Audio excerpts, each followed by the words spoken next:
welcome to another In Phase podcast brought to you, put together by 3 Moons Audio. Gavin can't speak I don't today. know what it, I don't know. It's called In Phase and we're 3 Moons Audio, so. In Phase. In Phase. I'm not gonna sing it. Yeah. In Phase. We are in the Duality Room at Robert Lang Studios, and we've got a very special guest. Ooh. I'm not going to tell you who it is. It's gonna be in the title, so They already know, so you already know. You But saw we'll the keep thumbnail. the suspense. yeah, we're still gonna keep you on your You toes. saw the thumbnail, whatever.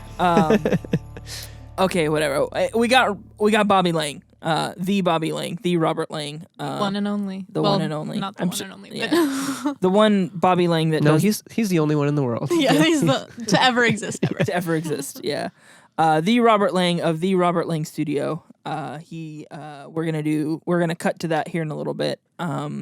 And you'll see the interview, which is pretty rad. Some great stories. Good stories. Yes. He's We're a recording the storyteller. It's intro. definitely a story podcast. Yeah. Yeah. It's we're recording the intro after the interview. Yes. As you know, I've heard That's plenty normal, of podcasts yeah. that do that. Actually, Yeah, it's fine. At least we have an intro still. Exactly. Yeah. Yeah. So yeah, it's gonna be great. Tune in for that. Are we doing? Does anyone care what our signal chain is? I think they do. They should. Cue. Pew, pew, pew. What's your signal chain? Okay. Who wants to go today? Gavin, you haven't done it in a while. Okay. Which one am I? Okay. I'm in an. I forgot what mic I was using. That was the sound of him lifting the pop filter off and then putting it back on, by the way. What the hell am I using right now? I'm talking into an Shure SM57 with a little foamy Elmo nose pop filter thing on it. And I'm running into using the Duality Pre, which is pretty neat. I'll cut that out. Don't worry. Jordan, you're on what is that? Sennheiser E835. Yeah, Yes. which is their I kind almost of. forgot. I know. Yeah. E835, me too. Okay. You said the 8 and I was like, yes. Yes, 35. that one. Audrey's using one too. I am. And Yeah. you guys But are- I do not have a pop filter Yeah. because I know how to speak properly. She can speak. She can make word goods. Yeah. Yeah. And you guys we're running into the SSL. You guys are using the SSL pre's as well. One of these days, Bob was on the 57. 57. he was using a yeah. 57 as well. And so yeah, that's what we're using today. And Yeah, soon we hope to podcast from a different location. Dun dun dun. Bum, bum, bum. Well, to be continued. yeah, you'll see, it'll be cool. And we'll be using all sorts of different stuff. We'll have actual different signal chains. Yes, they've been very similar. Yeah, right now we're just doing it for continuity, kids. It's important. And it's fun. It is fun. It makes It it doesn't easy like the for little me. song. Yeah, and Jordan worked really hard on those sound bites. Yes. So please, Oh yeah, all of like 10 minutes. So. that was 10 minutes. You could be doing something else. That You is could be true. eating Taco Bell. Yeah. Ooh, we're gonna get some Taco Bell after. Actually, you are. I'm very hungry. I'll probably just Uber eat some teriyaki. Teriyaki. Y'all just get all the food. Just Just eat it. everything. All the food. Yeah. Well, anyways, should we? The listeners want to hear this scintillating interview. Yes. with Yeah. Let's Bob. get into the interview. Yeah. So, all right, here we go. Hi, we're with Bob, the Bob, The, You might know him as Robert Lang. the Robert Lang of the Robert Lang Studios. He carved some time out for us to sit down with us, and we're gonna shoot the stuff and kick the pig or whatever. Whatever works. Whatever Me being works. the pig? Yeah. Okay, well, Yeah. I'm out the door. He's like, never mind. Cool. Well, hey, Bob, thank you so much for hanging out with us for a little bit. We don't want to take up too much of your time. You're a busy dude, and it's not easy work running a studio. So thank you so much for hanging out with us. You're And very, very welcome. thank you, sir. So I think we'll just kind of get into it. I think the first question a lot of people have is if people have been around the Richmond Beach area in Shoreline, which is just a little bit north of Seattle. It's very suburban. You wouldn't really think a recording studio would exist here. The setting is beautiful. We were right on the water. What made you decide to make a studio? Like, what popped into your brain that made you want to do it? Like, why a studio and why here? Anyhow, so Yeah. I can answer that. Cool. A hobby back in 1972 when I was working at Boeing. I was out recording my friend's band called Cheeseburger Deluxe, and so Nice. yeah, I love the name Cheeseburger Deluxe. Yeah, that's a right? great What name. common name. So they were playing at a local bar up the street called Parker's Ballroom, which turned into the Aquarius in the 70s. So that's where I got my start, just doing some hobbyist recording, and went from like a 2-track to a 4-track. And then could isolate discreetly, like the drums, the bass, the guitar, this and the vocals and all that kind of stuff. So I learned just by my mistakes. The first recording I did at the Camelot Tavern in Lake City way back when, it was nothing but a bunch of frickin' garble, Yeah. static and crap like that. But then I learned quickly and, put my extra money into microphones and a couple different little easy Sony MX-12 little teeny consoles.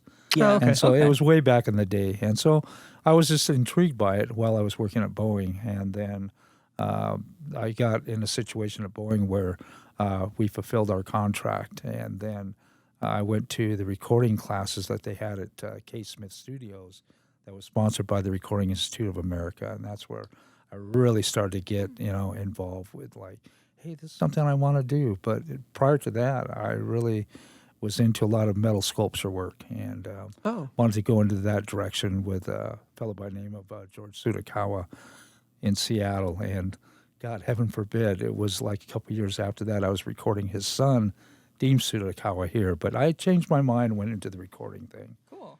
And this kind of arose at that. Very cool. That's really awesome. Yeah. That's, So why Shoreline though? Because this was my neighborhood. Excuse me. This was my paper route out in front here when I was like 12, 13, 14 Oh, so years you old. grew up here? in Yeah, I Shoreline. grew up here. And Okay. I was seriously, this was my route, this street here on 23rd. Oh, cool. wow. So I was like, when I was a little kid, I used to look up at the hill and go, God bless, look at this. What a view up here. Maybe someday, maybe someday. Right. So I got really extremely lucky, and the cards fell in my lap, and there wasn't too many jokers in this card deck, at that time. At the time. So, yeah. So it was just pure manifestation in my head that I wanted to reside here, and someday I wanted to put a studio in, and that came really quickly. There was a friend of mine that lived here at this facility, and it was just a beach cabin, and his stepdad was into like audio. He was a hi-fi nut, had an incredible home system, and so he admired what I was doing. He was also worked for Boeing, and he was a ski instructor at the age of 67. That's my age. Wow. One of those guys. Jesus Christ, it's my age. Right? That's amazing. Okay. So his name was Floyd, and he always had a big smile. And so he allowed me to come into the little double cement garage. And next thing I knew, I was going around to these Goodwill bins, getting mattresses, right? And going to this egg carton company and putting in these mattresses, just looking at them and making sure that they were somewhat clean, right? Right. And so then I put this like egg cartons, and it was just a really kind of a mess. So that only lasted about a week and a half. And then I was, remember, I was going to the Recording Institute of America program at K. Smith. So I decided to look at their Studio B, and it was really cool looking with different colored blue baffles and this nice cork and hardwood floors and stuff. So I kind of took that idea and did that into my little double cement garage, and it kind of looked like a miniature K. Smith Studio B. Nice. And so, yeah, it actually worked really well. And next thing I knew, I was recording Kenny Gorlick, which is Kenny G, and the Franklin High School Jazz Lab, and then connected up within that time frame of about 12 months, connected up with Greg Mackey when he had a company called Tapco, and they resided in Edmonds. So it was really kind of one of those things that kind of fell into place. That's awesome. Yeah. That's really cool. So that was, and so you originally, it really genuinely started out as like a garage studio and then just bloomed out from there. Yeah, there was a lot of Greg Mackey that helped me out with like their 4-track decks, harmonizers, all kinds of different reverbs and stuff that Greg would get, and he'd tinker with it, pull them apart, see what made them tick, and then You put them back together, and they ended up in my studio. And Wow. so it was always the good buddy scratch on the back. method. Yeah. You know, and it still happens. you Yeah. know. Yeah. No, it's still that philosophy is still very much alive today, which is pretty cool. It's nice to have friends to help you, and then you can help them and give back. It's a good ecosystem. Yep. Yeah. So when did Robert Lang Studios like officially open? August of 1974. 74. Yeah, Okay. But was it Ooh, called Robert Lang's then, or was it Yeah, called the Robert- old name? It was called Robert Lang Recording Services. Oh, okay. okay. Cool. Yeah, Yeah. yeah. And then it went to Star Trek. Yeah, okay, Studios, that's the right? one that I know Yeah, of, yeah, yeah. yeah. Star Okay. Treks. That's Star Yeah. Trek, so funny. right. Yeah, yeah. So the whole thing back then was, I was just in a little double cement garage, and a lot of people said, it's not going to work in here.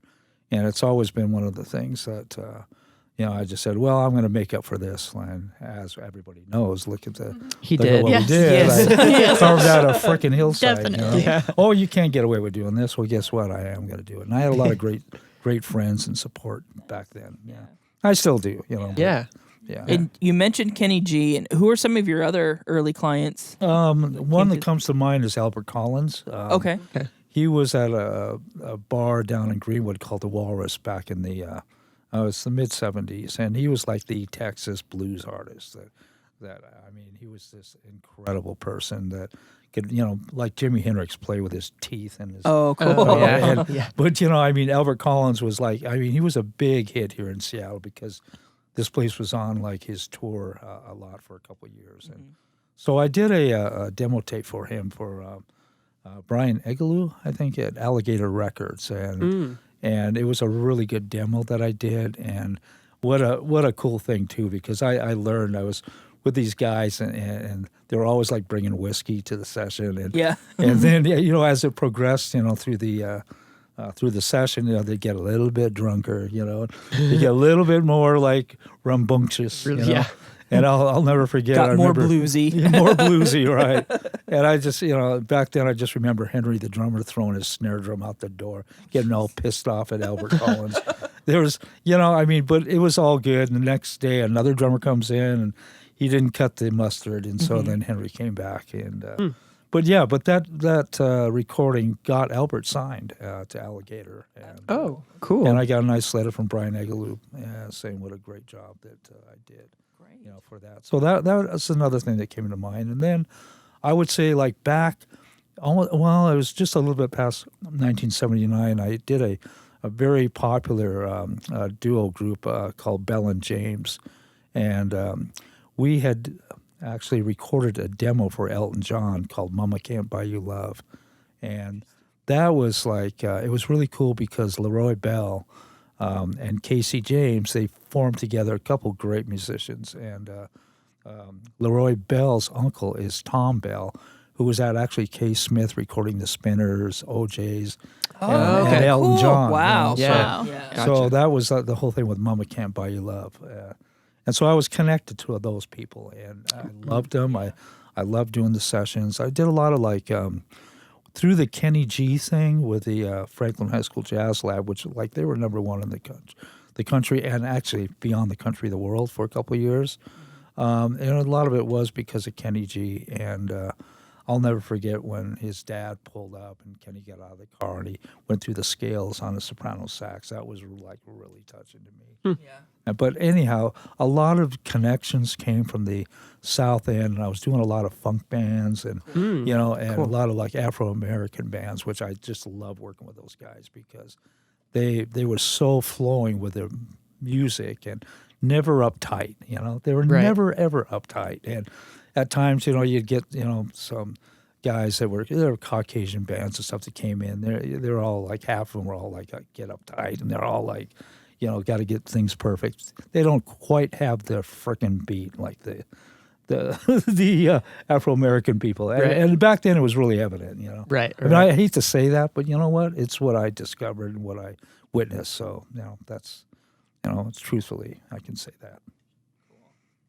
So, and you also talked about some of the first Sony mixers and Mackie mixers. What was your first big large format console that you installed? It was a Tangent 3216 that they were actually built, I believe, in Phoenix. Oh, cool. And they're American made, but they were like your run of the line. They're actually good. I had a little like kind of an API section. They Okay. looked like APIs, but they Oh, really okay. weren't.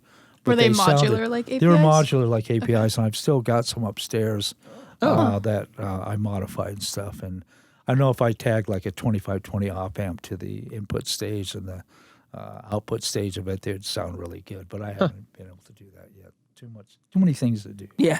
But yeah, I mean that was the Tangent 3216 accompanied by their fake API stuff they called chaos modules. Oh, But they okay. sounded great on drums. They were parametric equalizers. Gotcha. Okay. And they were really, really cool. And I remember using those, especially for a band off of Geffen Records called the Posies. They came in Okay. and did one of their first couple demos here at the studio. Cool. And that I must have been, I can't remember when it was, maybe in the late 80s or so. Yeah, I think they were Yeah. 80s, 90s, something like that. Yeah. But yeah, then after that, I stepped it up to getting an API 2488 from New York, which came out of a studio called Between the Ears up in Queens. And that studio was owned by Andrew Sedgwick and Cy Kern. Hey, Cy Kern, who was the lead vocalist of the band The Fix. Oh, cool. Yeah, so Alright, and then I remember he picked me up at the airport. I went, "Oh man, this is cool being greeted by Cy Kern." It was like, what an honor, And then pulling their API out of there was another thing. And then I got back to Seattle. This was 1989, and it was primarily for a session with Steve Berlin of Los Lobos. Steve was really fond of my studio. He loved the acoustics in here, and he had just moved to Vashon Island, and they had a little girl named Isabella and his wife Michelle, and also I got to say that I was introduced with Steve Berlin from Tina because she was working for Warner Electro-Atlantic at the time. So Steve and I became pretty good buddies. Until the fish tank blew up. That's a whole other story. Maybe another podcast. Maybe a different. Yeah, we'll have a whole dedicated we'll hold podcast. back on that right now, right? Yeah, but yeah, the 2488s. I picked another one up in Los Angeles from Mark Lynette, and I married the two together, and they were the sweetest looking console ever. I built a custom meter bridge, put peak lights in them, and then it came to a time when I had to sell it because of Stone Gossard's studio Litho was taking a lot of my tracking business. It's the glitter of Stone, who's a wonderful person. He established a great studio down there with an API, and then he had a lot of his guitars there that people could play, and it was a real good thing for a lot of different bands to go down there, and I understand that. But so I sold the API to some people north of Dallas in a place called Farmers Branch. And that was that. Got some money, came back, and I purchased the 4000 E series from Michael Foss of Stepping Stone. The SSL. That's right. Yeah. Yeah, so it was a good move because then I could actually be mixing, and that came to be, I had some great people come out from New York and mix some of the tracks that Conrad Uno did at Egg Studios for President of the United States of America. And that got me some. There you go. That got me some glitter on the wall. Yeah, definitely. Yeah. So it was the right move because I had to transform into like a mixing studio. Right. And stuff, so, Right. yeah, that's the history of my consoles. We still have some API modules though, right? Yeah, I From kept. I snagged 12 550As out of that console. I must have had like 36 of them in there. Oh, okay. I wasn't going to let these guys from Dallas. And by the way, I love Texans. I love Dallas. And stuff. I wasn't going to let these guys get 12 of those. And then I got those cream colored 528 IO strips out of L.A. From Mark Lynette, the guy who I bought that other 2488 from. Right. But yeah, I mean that's part of the sound here. Is getting that iron, that transformer in that circuit, and then of course API's got that magical op amp called the 2520 op amp, which is musical, and that was like invented back in the early 70s, and still to this day, it's incredible. Yeah, no, it's that's one of the big three that everyone goes for. Yeah, so I took a hacksaw, right, on one that was burned out. I wanted to see what makes it tick, right? Sure. So they're all like epoxied with this really hard epoxy kind of substance in it. And so I took a hacksaw and sawed into one. You could see a bunch of little resistors and diodes, and there's no way that anybody's going to figure that out. Yeah, you can't reverse engineer it. Yeah, no reversing engineer with API, right? Good on them. Yeah, but what I did too is I went beyond the, the call there, and I ended up like drilling holes in the 528 I/O strips to put LEDs on every frickin' shadow switch. And Yeah, there were 19 of them, and the word around town was like, "Oh God, oh my frickin' God! You know what he's doing now? He's hand drilling into the I/Os. Oh no, he's ruling the board." Well, guess frickin' what? You know. I got compliments from Paul Wolf. He was one of the president or one of the founders for API. I sent him a picture of it all lit up, and that was really cool because Greg Mackey really adhered to what I was doing. Also. Yeah. So till this day, guess what? Here we are still in the freaking LEDs. I love it. I'm into the colors. Looks I good. love it. So if you guys notice that Phil Scholes came here about a month, maybe a month and a half ago, and took some pictures of Chris Rom and my board up there. SSL re-Instagrammed it. Yeah, Did you see that? Yeah. There's 11,000 people. Like I think Phil had like 5,600 on his spot, and then SSL had another 6,000 Yeah. on there. So over 11,000 people were asking, "What the hell did I do? Yeah. What is Well, now up they know. with this? Now You they can know. direct them to The this secret's podcast. out, guys. The secret's out. It wasn't Robert Muttlang, right? We know that. No, right? yeah. We love Robert Muttlang, but I want to introduce myself to him at some point. But so here I am again. I'm doing this custom stuff, and that was really cool. I mean, I didn't answer it because I just didn't want to have to answer like a whole bunch of, messages from people. Yeah. But You get, but just I book some should. time and come find Yeah. out for yourself, Yeah, people. Yeah. Exactly. I like that. You're hired, Gavin. You're a businessman. Business, Yeah. You're business. Business. Yeah. Well, and we're very much, here we're lucky to have we have the half E / half G 4000 series downstairs. Yep. We're on the Duality SE console right now, which is we call it the Duality Room or Studio B. And then you made mention of the other 4000 series, which is on the third floor, which probably has the best recording studio view in the world. Oh my gosh. Yeah. That window. Yeah. Right out in Just Puget looking Sound. over the Olympics. Yeah. Oh my gosh. How about that? I mean, and the way this works too is that I don't know. I mean, the acoustics up there, we're working on it, but it's got a reverb to it, especially in the living room where we got the vaulted ceilings, and who would ever know? And I mean, we got to all explore here with 3 moons. Oh, no, totally. Go Oh, up yeah. there and do some living I room can't wait. shows. Yeah, I can't Actually, wait for that Annie room was to be saying ready. she would love to do something like that. So that'd be down the awesome. road, we should. Yeah, let's do it. Just poke me. All right. Yeah. Poke the bear here. You heard it here, folks. Yeah. You're on Magic. tape and on camera, so you can't back out of it now, Bob. Oh boy. No problemos.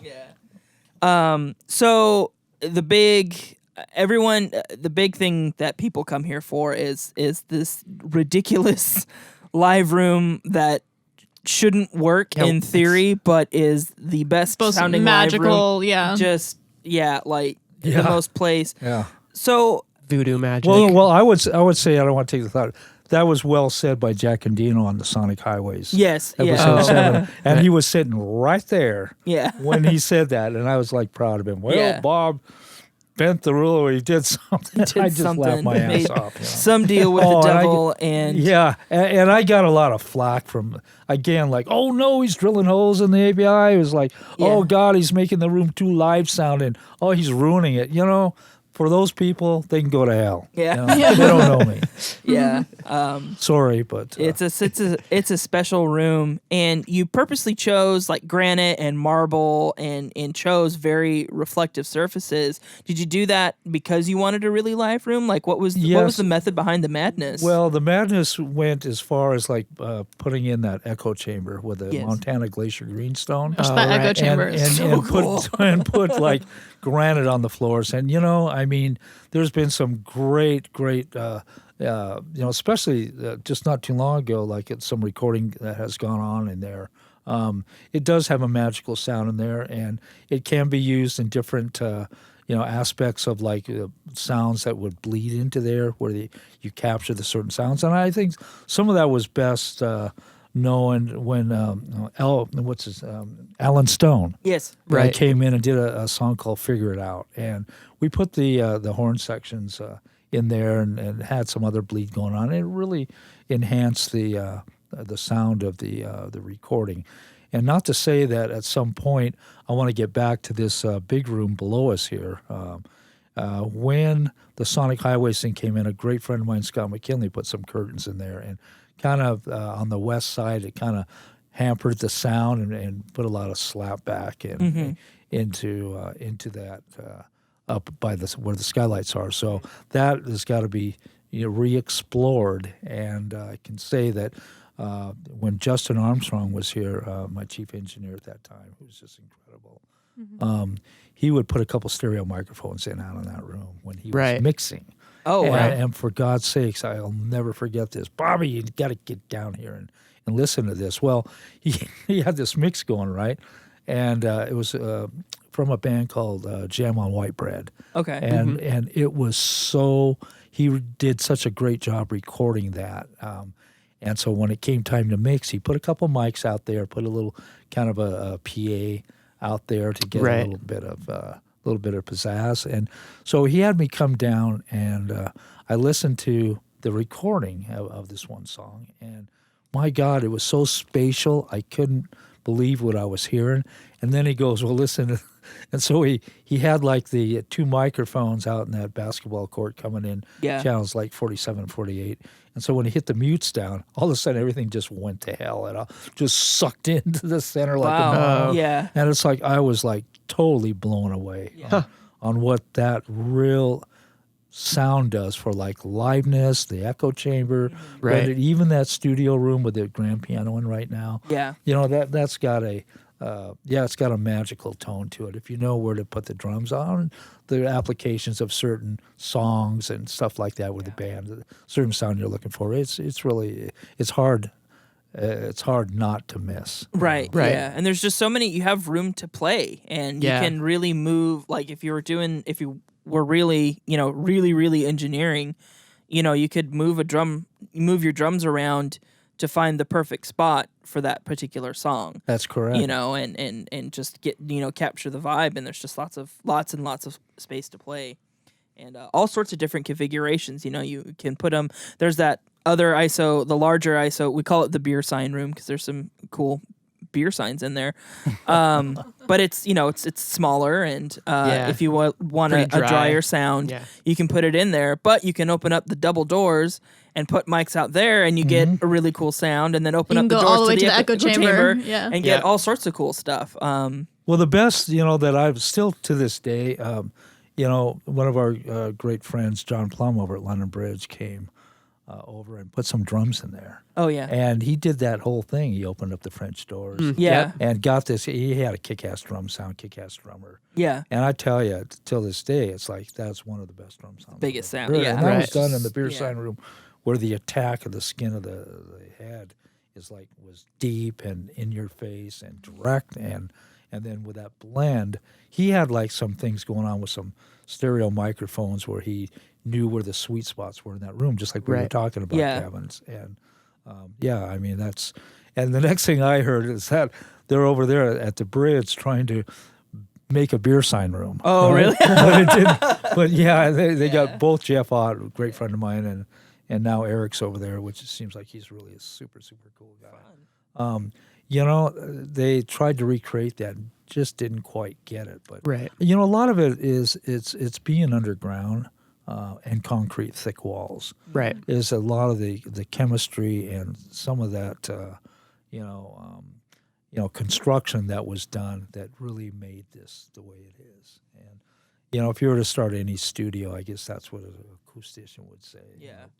It's like, hey, if you got the opportunity to dig a hole or something, Yeah. do it. It's Build solid, a bunker. right? Yeah, The bunker. that's yeah. well, and we talked about it briefly the other day. Is we're starting construction on the lunar base, which is in my basement, and it's a daylight basement, so a good part of it is underground. Yep. But I told my wife that if I start thinking I need to start digging deeper, slap me. Yeah. Better yet, shoot you. Yeah, just no, because then I'll know I have given into my mania, and it's like this is your limit. Yeah, this is your limit, Gavin. So Darn, be Gavin, I careful. was going to ask if we could start just I building know, we need down. to Just keep going, just We need an deeper. echo chamber, Gavin. Yeah, Right, we- yeah. It's important. It's critical that we have an echo chamber. Yeah. Oh man, jeez. Yeah. She So put me out of my misery.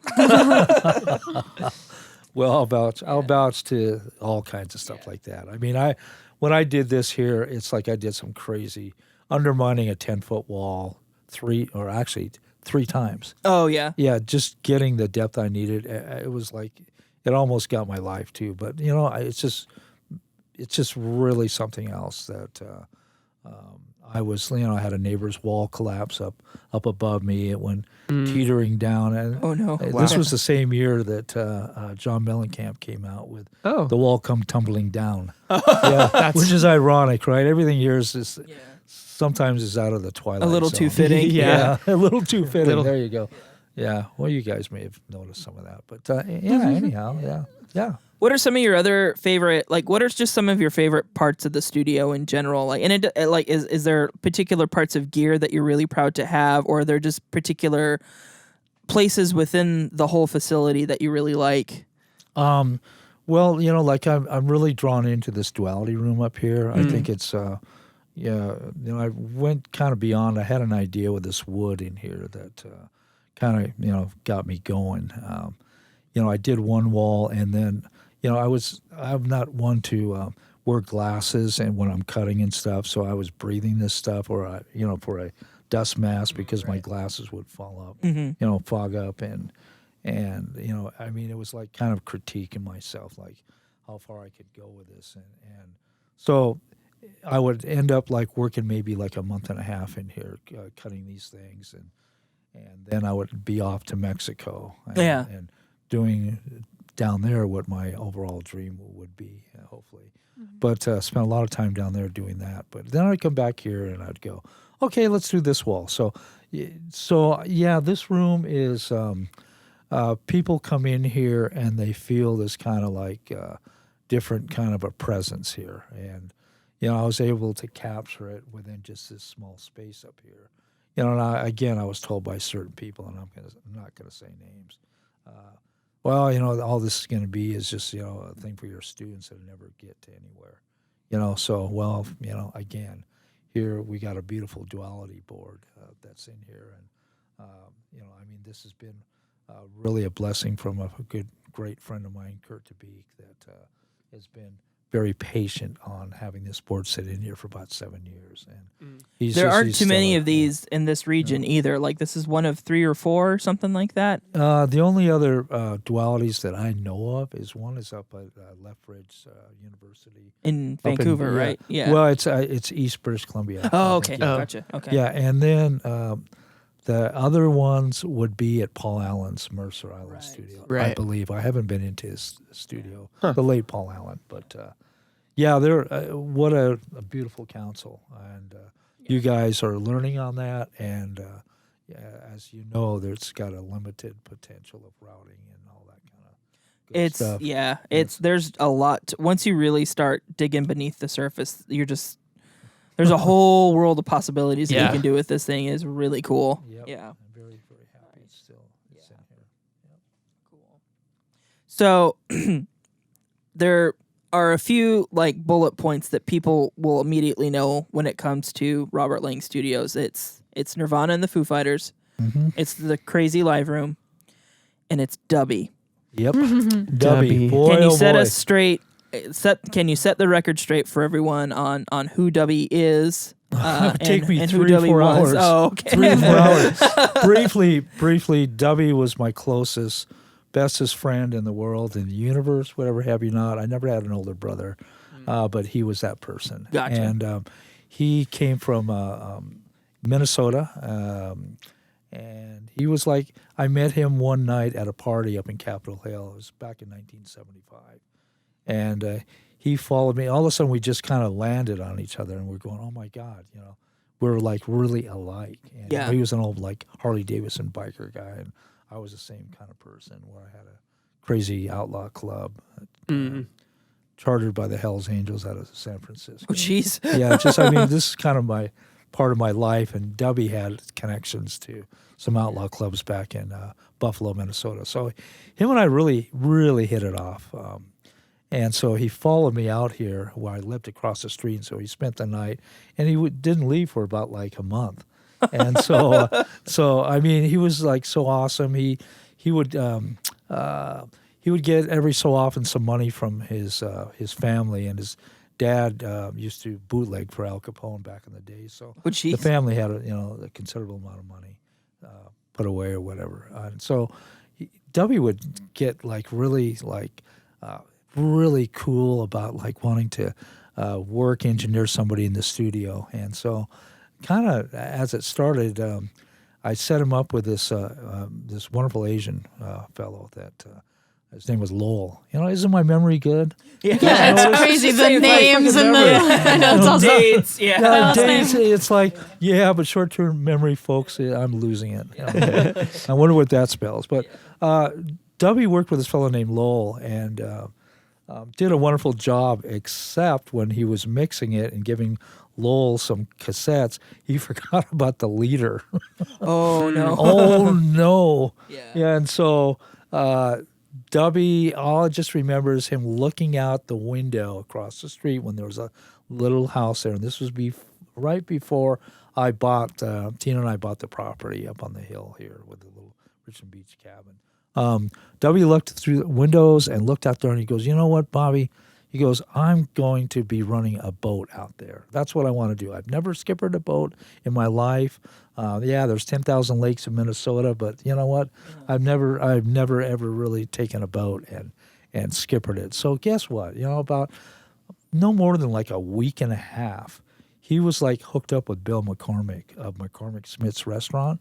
Okay. And Bill had a motor sailor that was built back in the early 40s that it was like a 48-foot motor sailor. And so Dubby ran and met Bill McCormick, just really had a good time with him. Next thing Dubby was doing, he was like working on the generator of the boat and fixed it, and then all of a sudden that turned into Dubby's boat. And so Dubby was like, I was going, my God, and what's next? So what came next is that Dubby and I and Bill McCormick had like an urge to build a studio up on Orcas Island. And so Bill was so enthused about it that he was going in to buy Rosario Resort up there from a fellow by the name of Gil Geyser. And this was back in 1979, about the beginning of summer.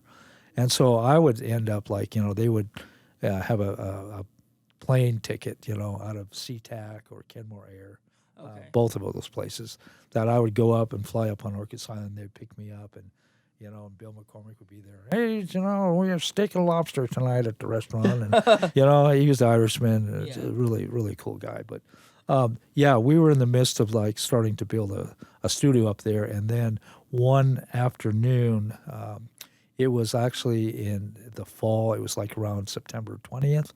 And Dubby had just this urge to go east of the mountains just to get away. But I had that weekend plan to go up there to Orcas Island with him. And so he was with his girlfriend, Susan, who Tina and I bought the cabin, the beach cabin. We're still living across the street where we got married. Yeah. And then we, a year later, we got be able to buy the house. But I allowed Dubby and Susan to stay up there.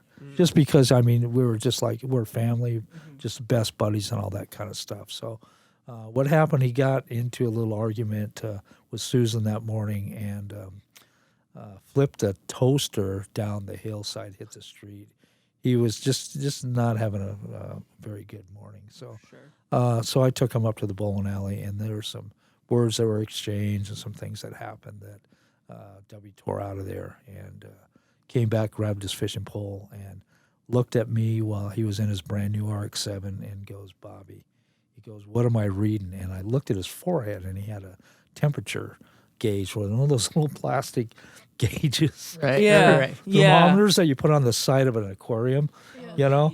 Yeah. And he had it on his forehead, and I looked at him and I go, dude, you're reading fucked up. You know? And so, excuse my language. Yeah. No, it's folks, but, okay. yeah, it's okay. We're in the music business. Yeah. Talk to Howard Stern about that. Right? Yeah. So you know, and I admire that guy like you wouldn't believe. But so anyhow, he took off, and the next thing I know that he's gone over to Twisp to a lake called Black Pine Lake, and that next morning Susan came running down from saying Dubby's dead, Dubby's dead, and Oh, wow. he had vomited in his sleep, and that was the end of that. Yeah.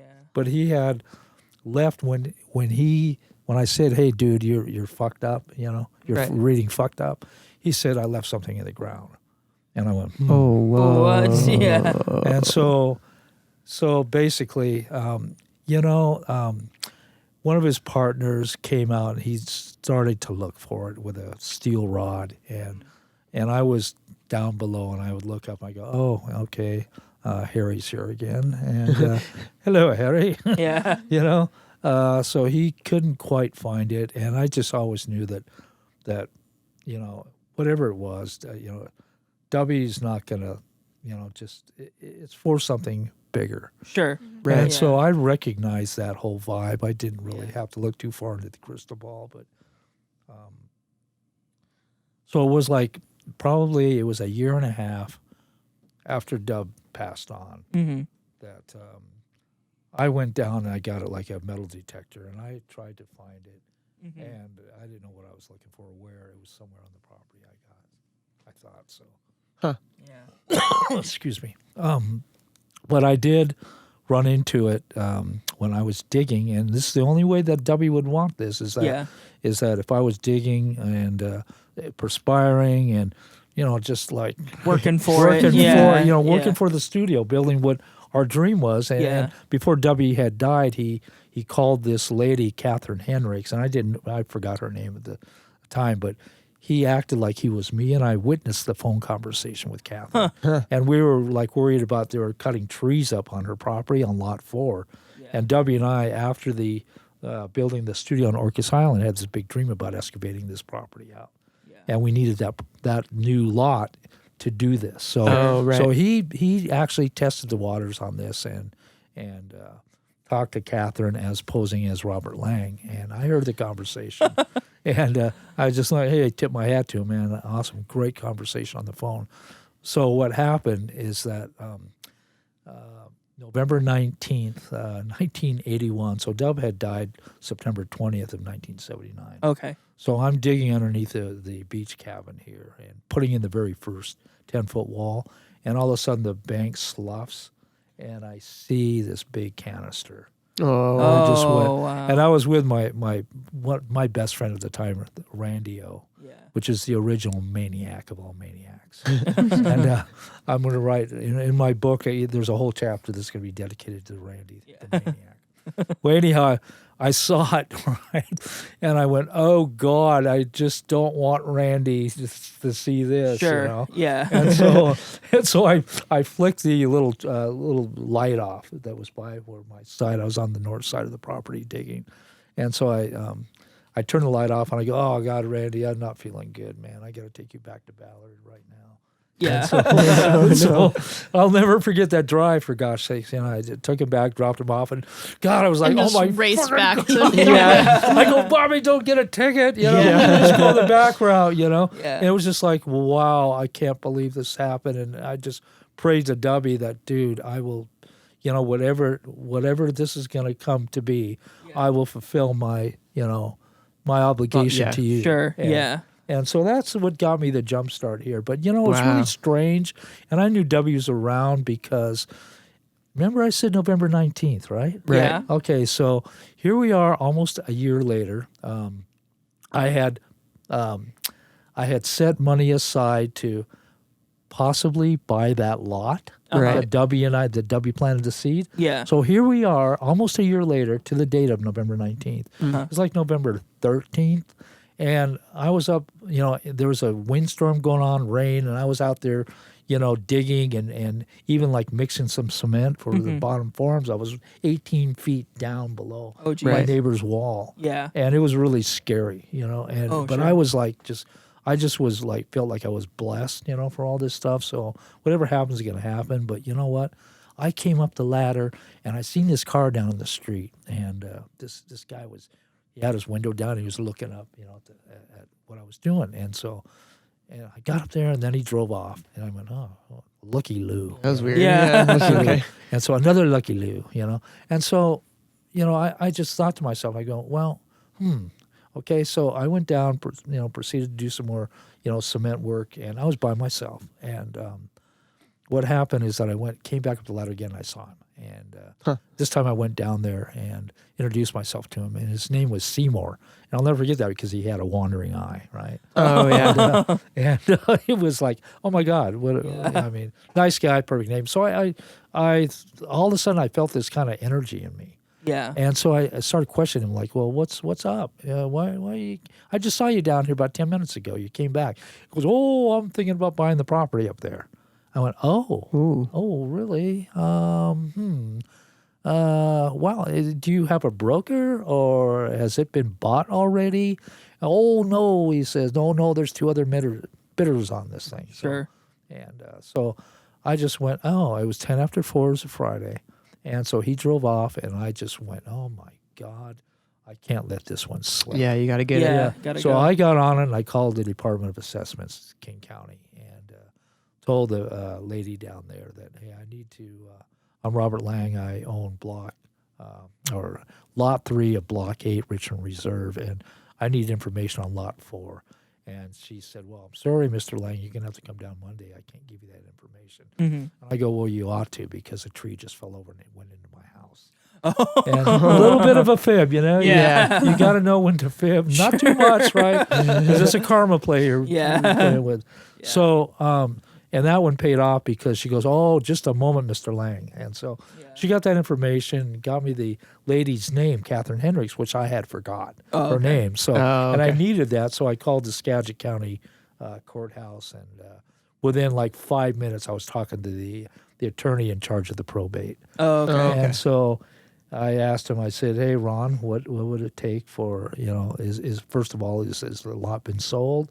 Is there an earnest money agreement that's been signed by the power of the attorney? Right. And he said, well, as of Monday afternoon, we were going to sign something. And I'll tell you what, Robert, this is the key to all this. Okay? Yeah. He goes, oh, you got a studio, because he was asking me why I wanted the lot. Yeah. Right. And he goes, oh, I play guitar, so you're going to do my next record, right? Oh, well, you got it, Ron. Ship. So Yep. you know, so this is a good thing. And so so on the way up there, stopped off at Wallen Books and got a earnest money agreement Monday morning, and grabbed $1,000, wrote him out a $1,000 check, and offered to close it within 30 days. Yeah. And where the other guy, I offered $1,000 more for the property, Right. Sure. Yeah. and to close it in 30 days opposed to 60 days Yeah. Right. that this guy Seymour's friend had. And so he always said, you know, I mean, this story could go on forever, I can Sure. tell you, Yeah. but I'm going to try to wrap it up quick. And so what he said is that, okay,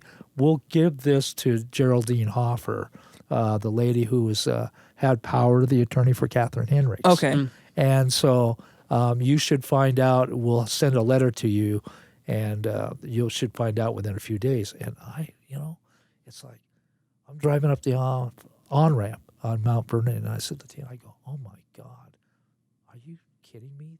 This letter could be in our mailbox November 19th, which is the 1-year anniversary. Oh my Wow. It all Yeah. comes full circle. It all comes full circle, Yeah, exactly. that's So- crazy. So, and it was. And so, that's when I knew Dub was still still He's looking still out. here. looking. Yeah. Yeah, he's around, Yeah. and I mean, I could go on and on and on about all. No, that. he definitely he keeps things in check, and if someone's coming in with a bad attitude, he Keeps the vibes He- going. yeah He's the vibe It's like, keeper. yeah, no, That's right. Oh, we could tell some stories about bad vibe people. Oh, coming yeah. here. Yes. That's also another That's podcast. another podcast. Yeah, and I got some names on that. Yeah, we're gonna be Yeah. calling out Was people. this- Well, yeah. You're called out. Yeah. You're struck out. Yeah. So yeah. I mean, and we've had such an illustrious career, and then within more recently, you've done the you started the academy here. Yes. What brought that about? What brought that about was well, first of all, back in the early 2000s, I did some work for Jimmy Petula. He's the guy who ran the Recording Connection out of Los Angeles. Okay. And so he contacted me because he saw the studio had done some great acts up here. He asked me if there's somebody or he could send some people up here to continue like their education. Right. And right. so basically all that was that he was the middle guy that was taking all the money. You know, he would give me a couple grand and I'd spend like time with the whole curriculum back then was the Modern Recording Techniques Handbook, which we still use. Which we use, Right. Yeah, and then he had like answers, questions and answers for me on a separate book that after like we get through one chapter, I would like I'd quiz the students. I'd have a form. Here you go, answer these questions. And so Jimmy Right. had all that organized for me and stuff. So that's where I got my start. And then I got involved with Mexico, and I was down there a lot. So I fulfilled my obligation with Jimmy Petula and with the students, and all that was good. And then what changed things was around when the banking industry went belly up in 2008. Yeah. All the major record labels are all feeling the crunch, and so I had to figure out a way quick not to go in a bad situation with mortgage. So so I put the feelers out there and started an education thing. I came back from Mexico and really kind of concentrated on that. Yeah. And so I was successful. Got to a point to where, I was real happy with the students and everything like that. And we, furthered our skills. They learned a lot on how to run the studio, how the interface worked here. And then again, I returned. Now this was about 6 years after the Jimmy Petula thing. Mm-hmm. Then I had some instructors here that were taking that on. Then I went back to Mexico Sure. Right. to fulfill my dream down there with construction. Yeah. So that happened, and then basically a lot of the budgets were drying up, because of all the all the mic pre's, the computers, Pro Tools, Ableton, GarageBand, Yeah. Cubase, you name it.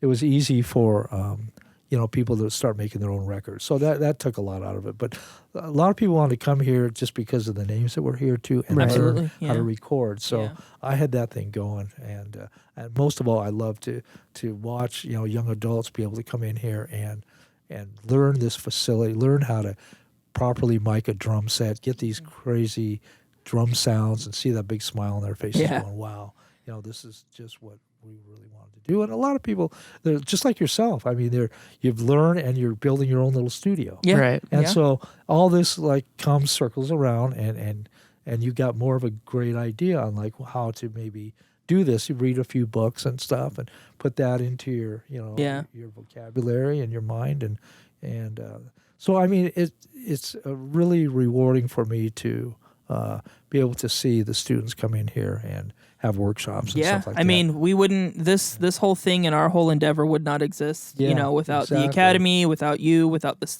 studio. And so. great instructors, Jacal and Chris. Jacal Long and were the Chris, best, yeah, no, Yep. they Yeah. pumped us full of Yep. way too much information. Well, Chris is a walking audio encyclopedia, to say the least. We love him. Yeah, it's been great. and both those guys, Jacal and Chris, are such troopers. They really believe in what we got going here. Yeah, totally. And that's and their engineering and their producing skills are way beyond too. I'm really happy. Yeah. Super happy about that. Yeah, and it's been great too because now I feel the studio is in a great place where you can still use all of the modern technology, and you're able to incorporate it with all the analog equipment and use the spaces and the facilities, and it everything just works so harmoniously now. So, you might not get like the big, we're going to book out the studio for 2 months, but people are able to you're able to kind of get, hopefully people in shorter bursts, but more people can come in and they can, get what they need and then get out, and you're still getting, but you're still getting the vibe, you're still getting the energy from everything here. Yep. It's truly a special, people that don't use this facility, they're really missing out. Yeah.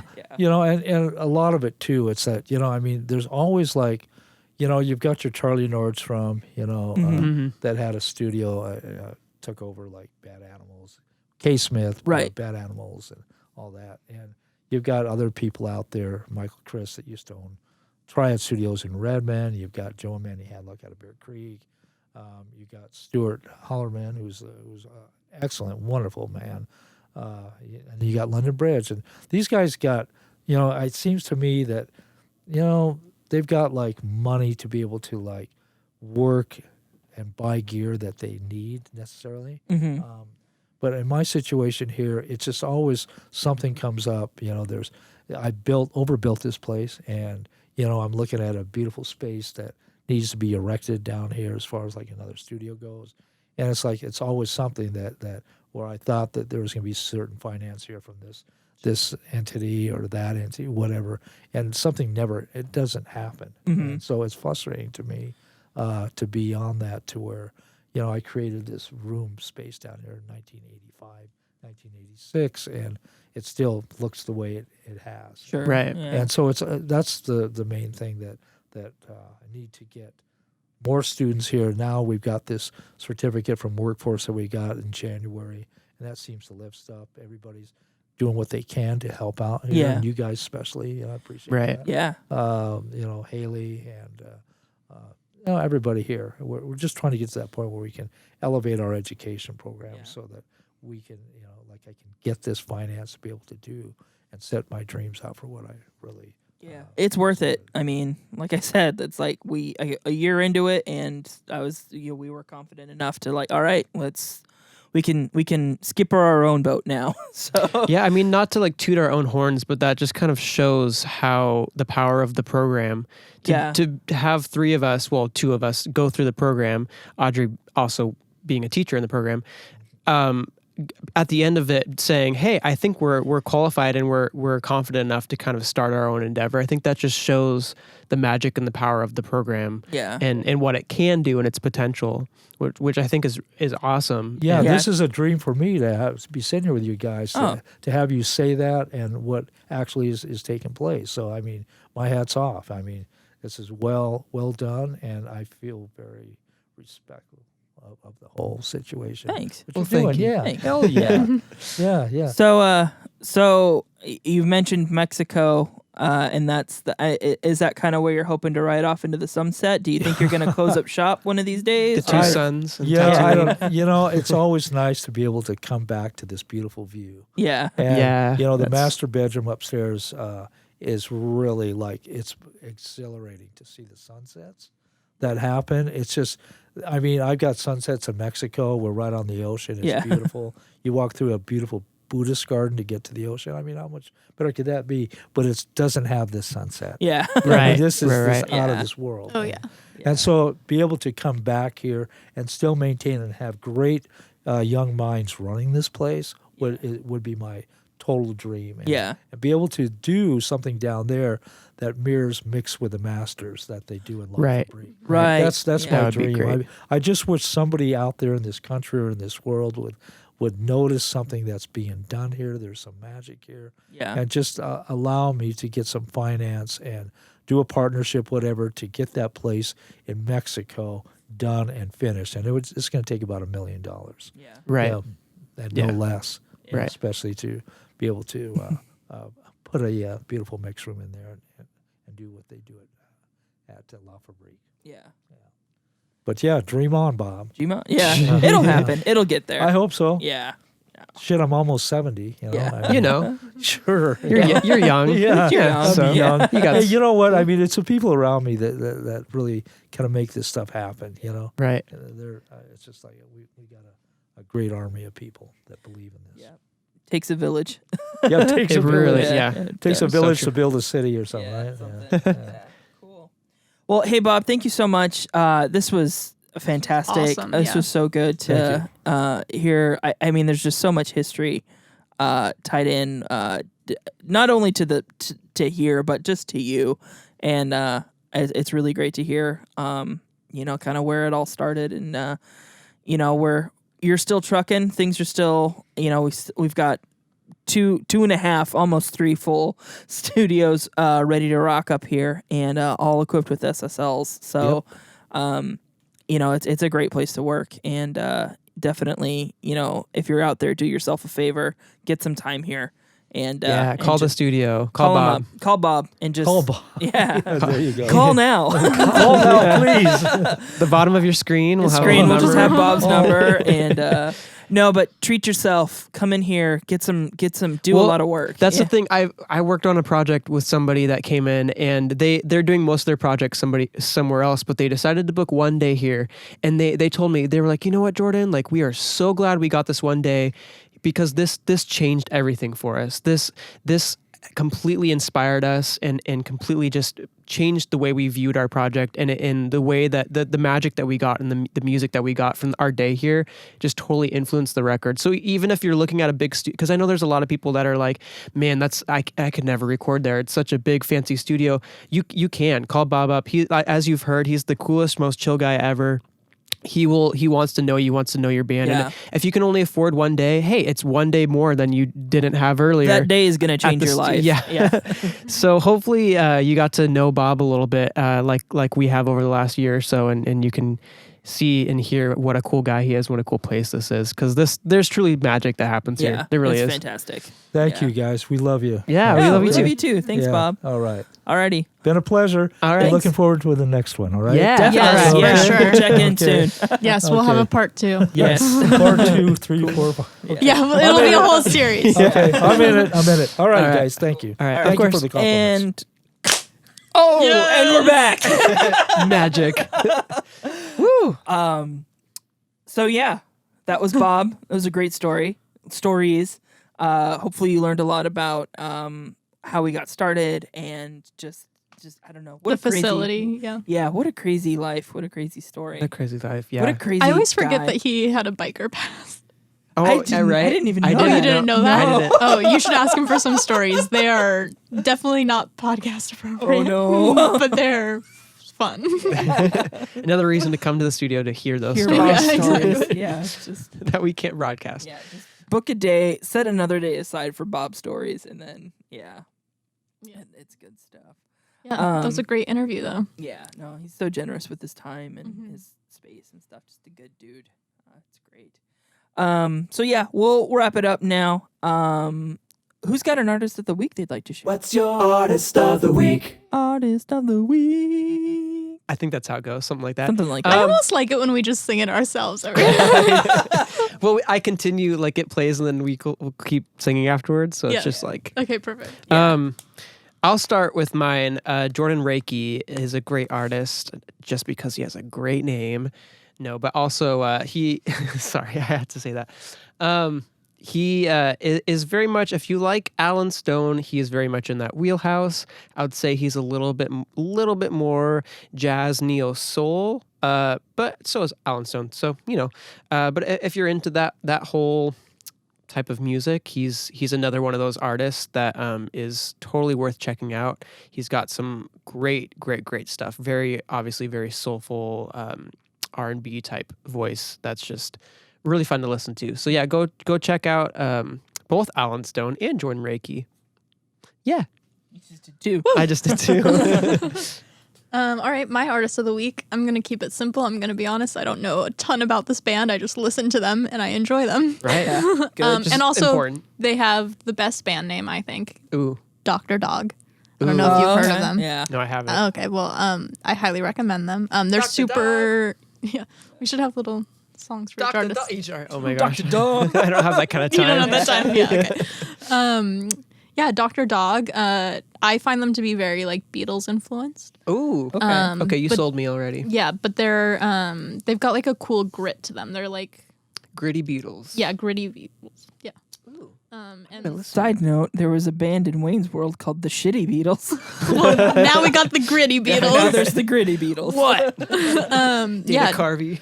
Dr. Dog. They're great. I think they've got a pretty healthy discography. So there's plenty to listen to. They're kind of cool. They're one of those bands where every album definitely has like its own sound, Right. its own thing. So yeah, Dr. Dog. Nice. The dog. Mine this week is a band called Bayside. They're from Long Island, New York. I'm actually wearing one of their T-shirts. I've been listening to a lot of like emo and pop punk because I'm filling in for like an emo cover band in June. Which So- I'm stoked about. Which I'm really stoked about because it's all stuff that I made mention of another, some more emo bands previously.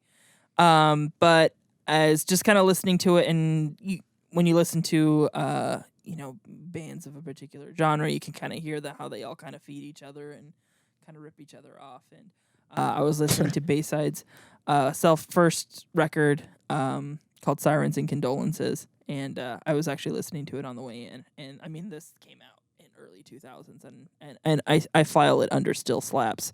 So Bayside's still trucking. Check them out. They're good for you. All right. Plugs. Plug. Jordan C. Smitty on Instagram. Odd Records on Instagram. 3 Moons Gavin on Instagram. Be sure to check out our website, 3moonsaudio.com. We're on Facebook. We're on YouTube. Just Google us. We're on Instagram. We're on everywhere. Instagram. We're everywhere. We'll find you. We coming for you. We coming for you. Feel free to DM us. We love getting Oh, yeah. messages. Slide into our DMs. Slide into our DMs. One of us will reply back. Yeah. You never know who, so It'll be it's part of the amazing. fun. It's a fun. Sometimes no one will.